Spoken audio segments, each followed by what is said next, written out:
Okay, everyone, we are back here with Sandy for our natural healing with essential oils. All righty, Sandy, which oil are we going to talk about now? Well, we are going to talk about the fantastic oil geranium. And, we've talked about a lot of oils that have multi-purpose Leatherman type. I always call lemon, lavender, and peppermint Leatherman tools. But wow, when you know about geranium, you understand more about that one. It's crazy good. It is. I love geranium. I was telling you just before we began that geranium is one of my favorite oils to use. And so I'm excited for you to tell us a little bit more about what we can use geranium for. Okay.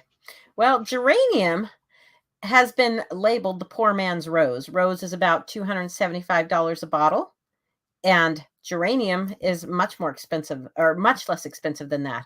It's in the, I don't know, $40 range or something. So geranium is an easy oil to use for uh, blood toxicity. It's also great for hormones. Perfect for adrenal fatigue. And it's also good for blood sugar imbalance. We also look at nerve pain, impetigo, cellulitis, dermatitis, things like that, dry or oily hair and skin. This is sourced in Madagascar. They use the whole plant, and it's low steam distilled. Its top properties, this is going to be interesting: anti-hemorrhagic, detoxifier, regenerative, anti-allergenic, and antitoxic. A wide range. Very wide range. I love it. Awesome, awesome. So what's some of the experience? Have you had any personal experience with geranium?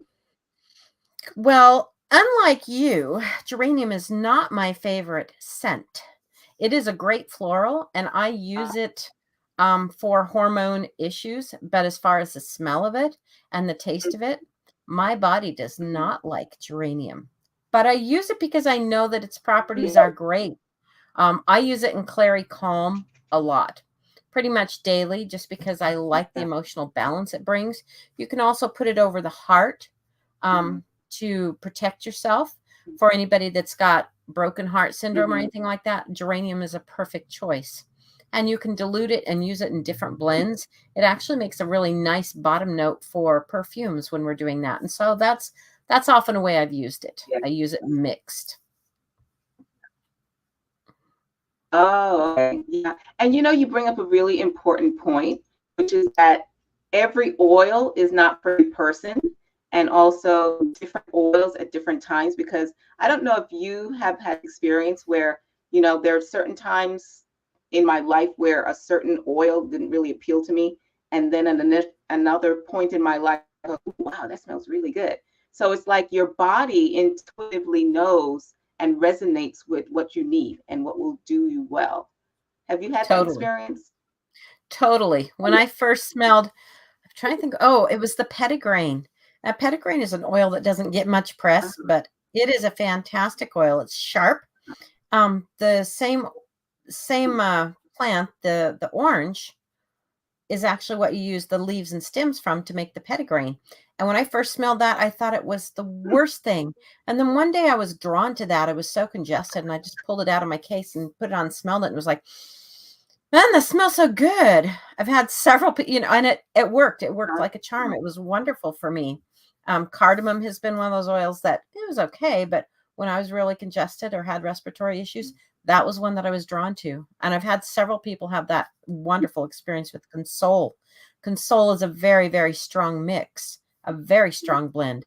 But when you are grieving loss or whatever it might be, and you have that deep sadness that you need to have a little bit of help and support for. One of my friends, she had constant crying, and this stopped that. She had loss of a friend.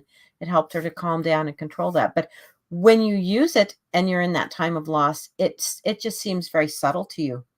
It is not overwhelmingly strong. And when you don't need it anymore, it all of a sudden becomes stronger, or gradually becomes stronger. And you're like, I don't need that anymore. So it's kind of cool. And it's so important to listen to that inner wisdom, because the oils, the beautiful thing about the oils is that it's working on so many different levels. And one of the levels, as Sandy was pointing out in the previous session that we did with TerraShield, one of the levels is working on the energetic and the emotional aspect of our being, which a lot of times we don't really take into consideration. We're talking like, oh, I've got to deal with my hormones, or I've got to deal with this, or whatever. And really and truly, what's driving that hormonal imbalance, or maybe a digestive imbalance, or whatever it is an emotional aspect, an emotional conditioning, an emotional predisposition, an emotional anchor. And so that is why essential oils are so phenomenally powerful, because it's looking at all the different layers, the physical layer, the mental layer, the emotional layer, even the spiritual layer, you know. And so, yes, love it, love it, love it.